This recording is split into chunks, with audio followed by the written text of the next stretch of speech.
All right, guys, so package number 3 today. It's going to start out with a deadlift strength session. Now on Wodify, I'm going to detail the different breakdowns of the 2x8s, 4s, and 2s, and then the weight increases that we want to see and kind of the goals of that session.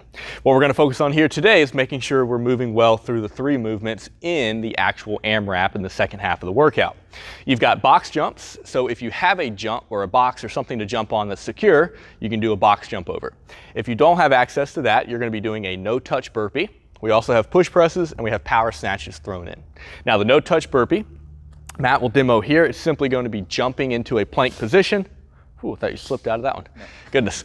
And then you're hopping back up and jumping, clapping overhead. So it's here, here, jump and clap. Boom. Main thing there is we're trying to get the heart rate up. It's going to get the legs a little bit, very similar to kind of what a box jump over would do. It is a good alternative if you don't have access to a box.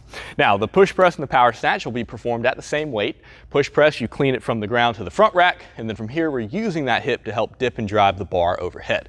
So one dip, drive into pressing the bar overhead. Basically, you're trying to make it as easy as possible to get the bar overhead. Now, the power snatch is going to be over a very wide grip.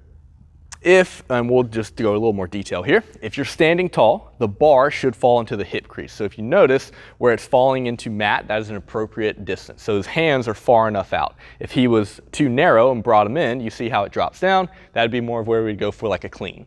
So make sure you have a nice wide grip. From here, he's going to keep his feet underneath his hips. Bar is going to start on the ground. So the knees are out, chest is up. You see it's a very tight, aggressive position. From here, he's going to stand tall, driving that bar into the hip, and then you're going to be snatching it overhead.